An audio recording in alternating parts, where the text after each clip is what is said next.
nỗi buồn sẽ ra khỏi chúng ta.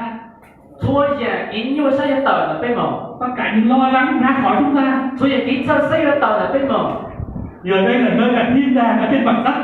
luôn đời của chỉ là tôi chỉ tranh nhau ta đây là ta.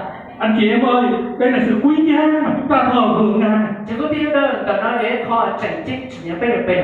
Đừng xem cái chuyện thờ phượng là bình thường. Sao sai thì cái bề bao chỉ là kho tranh chính. Mà thờ phượng Chúa là phi thường. Nó sẽ bề bao chỉ là kho giống chứ.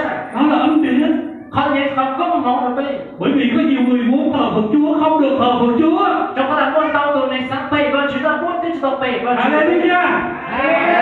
Cảm ơn Chúa anh chị em. Chúa anh chị em vỗ tay cảm ơn Chúa. Cô sao biết có tay kho như kia. Hãy khởi động cho tình yêu thương của Chúa lớn lên. Lúc là tôi nghĩ lúc là chuyện sự có biết bản lúc lúc tôi. Chúng ta đến nhà Chúa không phải để buồn bã. Bên tôi là ban chủ tổ chính là tôi gặp chị Chúa. Chúng ta đến nhà Chúa được vui mừng. Ta sẽ bên tôi là bên tôi gặp một cái dòng sát đã. Được bình an. Tôi một cái kia sát đã. Được phước hạnh. Tháp tàu công mong đã. Và Chúa ngày vui khi chúng ta được vui. Và Chúa nhiều lúc sát